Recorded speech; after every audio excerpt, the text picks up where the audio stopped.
Ils n'ont pas mis compression, ils ont mis licenciement. Pourquoi? Insuffisance professionnelle. Après 22 ans, est-ce que c'est normal? Insuffisance de rendement, le motif scandalise les 240 employés licenciés de Sosucam qui peinent à comprendre le paradoxe entre les lettres de félicitations annuelles, les bonifications mensuelles qu'ils brandissent et le motif évoqué par l'employeur pour justifier cette compression massive. Le 21 novembre 2017, j'ai eu une bonification d'un échelon où je suis quitté de la 5e catégorie C pour la 6e C, avec les félicitations, signées par le directeur général Guillaume Ramson. À la date du 18 novembre 2020, j'ai bénéficié d'une bonification d'un échelon, toujours pour bon travail. Le 26 mars, on me convoque pour une reconversion. Ça veut dire que je laisse ce que je faisais pour aller faire un autre travail parce qu'il y a eu le Covid-19. Quand on m'affecte au Covid-19, je me suis en sorti là-bas très bien. J'ai eu une lettre de félicitations. Dans la lettre de notification de rupture de contrat de travail que Luc Oundie Sam tient entre ses mains, Sosucam lui signifie qu'au regard de ses états de service et de la qualité, je cite, insuffisante de son rendement, son engagement insuffisant au service de l'entreprise, l'employeur est au regret de se séparer de lui. Autrement dit, lit-on plus bas, son attitude contraste fortement avec les défis auxquels l'entreprise doit faire face. Pourtant, 2 mois plus tôt, le même employé venait d'être félicité par le même patron pour bonne prestation avec une bonification d'un échelon à l'appui. Que s'est-il passé entre-temps? Luc Oundie Sam reste abasourdi. Entre le 26 mars 2021 et le 9 juin 2021, on dit que je suis incompétent. On me notifie pour rupture de contrat de travail, pour rendement insuffisant. Je ne sais pas ce que je peux dire.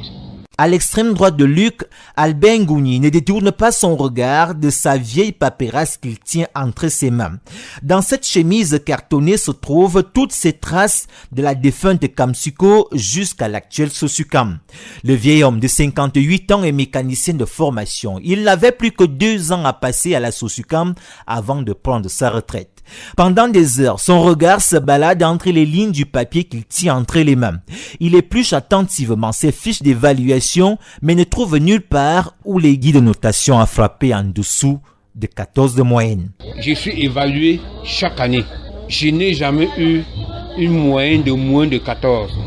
En tant que chef d'équipe et responsable mécanicien, je n'ai jamais été inquiété un jour que les engins, je n'ai pas pu dépanner pour qu'on me remette une demande d'explication, que par la suite, ça peut devenir une sanction. J'ai travaillé à la défense de Kamsuko comme mécanicien depuis 20 ans. À Sosucam, je suis à 22 ans de travail. Alors, ce 8, chef du garage, vous voyez, il me remet un pli fermé. Il me dit, tu dois aller en retraite quand? Je lui dis que ce mois de juin, c'est le mois auquel j'attends ma lettre de retraite. Et je dois aller en juin 2023. Et on remet la lettre 2 ans avant. Il me dit, bon, monsieur Ngouille Albert, quoi que cette lettre que tu remets ne va pas impacter nos relations.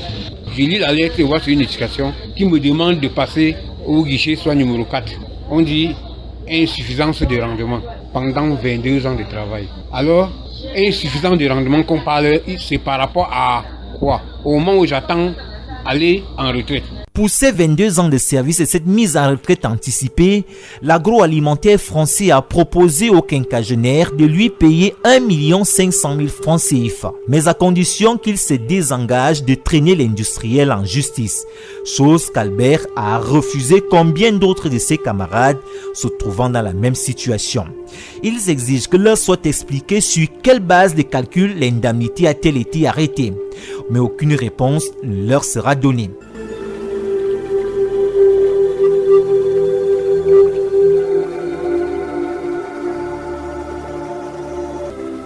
Parmi les employés licenciés, il y a ceux qui venaient à peine d'être recrutés après avoir avalé des années de contrats saisonniers dans la coupe manuelle de canne ou à l'usine. Ils ont fini par obtenir le précieux sésame, le contrat à durée indéterminée. L'annonce d'un licenciement a donc été un coup fatal. Un matin, j'ai fini le travail, fini le rapport. À 11h, quand je rentre, on te donne la lettre que tu ne travailles plus. Mais nous avions été très solides. Si les gens étaient cardiaques, ils mouraient. Mais imaginez-vous qu'on s'organise tous au mois de juillet pour préparer les rentrées scolaires. Et c'est en 8 juin qu'on te dit que tu ne travailles plus. On ne te paye même pas ton argent. Parce qu'on fait comme si on te donnait l'aumône. Viens ici. Ici, là, tu ne vas jamais porter plainte à l'entreprise. Ici, bonne séparation. Si tes enfants ne peuvent plus déjeuner, tu es un père. Être un père, c'est difficile. Parce que les problèmes de madame, c'est pour le père. Les enfants, c'est le père. Les belles-sœurs, les beaux-frères, c'est le père. La famille, même, c'est le père. La santé des enfants, tout ce qu'il faut. Tu te retrouves maintenant que tu ne peux plus assumer. C'est pour ça que les gens ont l'AVC. Plus grave encore, plusieurs employés ont été avalisés par l'entreprise pour contracter des crédits auprès de leur banque. Qui doit donc régler ces dettes aujourd'hui? S'interroge Gabriel. La SOSUCAM nous a avalisés dans les banques. Moi qui parle là, je dois 6 millions à la banque. Et c'est la SOSUCAM qui m'a donné l'AVI. Et ma paye là-bas, c'est 4 200 000. Ça veut dire que dès que je perçois, parce que même comme je n'ai pas signé jusqu'aujourd'hui, c'est parce que je sais que je signe pour qu'on vire directement et je n'ai rien dedans. Et je serai toujours endetté. Bon, moi je vais donc vivre comment? Un travailleur, j'ai signé un contrat à durée indéterminée. Un jour, on me dit terminé. Moi, je dois 6 millions à la banque.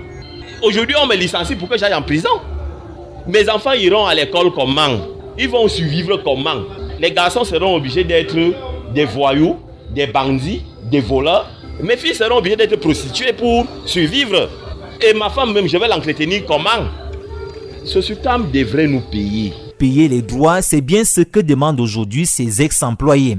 Dans une correspondance adressée au ministre du Travail et de la Sécurité sociale en date du 7 juin 2021, ces ex-employés dénoncent un licenciement abusif car selon eux, le motif évoqué pour justifier leur mise à la porte qui elle-même serait consécutive à la santé financière de l'entreprise ne saurait être la responsabilité du travailleur. Selon les données non officielles, l'entreprise SOSUCAM attendait 120 000 tonnes de sucre pour la saison 2020-2021, mais elle n'a pu obtenir que 98 000 tonnes de sucre. Une baisse certes considérable, mais dont on ne saurait porter la responsabilité sur les employés car, disent-ils, l'entretien des plantations et l'achat des intrants ne relèvent pas de leur ressort. De plus, note-t-il, lors des 2 dernières campagnes 2019-2020 et 2020-2021, l'employeur SOSUCAM a décidé unilatéralement de l'arrêt de l'usine SOSUCAM 1 avant la fin de la campagne, réduisant ainsi la capacité de production du sucre sans que cela n'induise un gain de productivité. Alouna Mvé est le président national de la Fédération des syndicats de l'agriculture, de pêche et de l'élevage du Cameroun. Il dirige aussi l'antenne locale de la centrale syndicale des travailleurs du Cameroun. Il y a 211 qui sont des licenciés et il y a 39 qui vont en départ en retraite anticipée. Mais tout ça, ça ne répond pas aux procédures légales. Et c'est pour ça que tout ça devient licenciement abusif. Et nous demandons donc qu'on paye les dommages et intérêts. Et puis, comme ce n'est pas de la faute du travailleur, il n'a pas fait de faute pour être licencié, que l'employeur paye leur transport, le déménagement du travail et sa famille. Maintenant, il y a la CNPS. Les dernières cotisations qui restent, on fait comment? Ils doivent reverser à la CNPS. Il faut donc que l'employeur s'occupe de ça. Les textes parlent de primes de bonne séparation. Ils n'ont pas payé.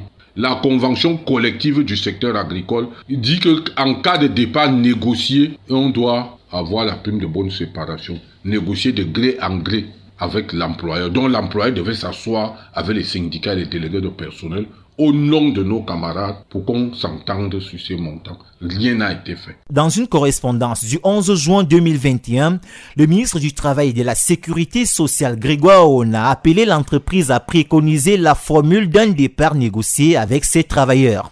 Objectif, disait-il, éviter d'éventuels cas de contentieux et préserver la sérénité du climat social.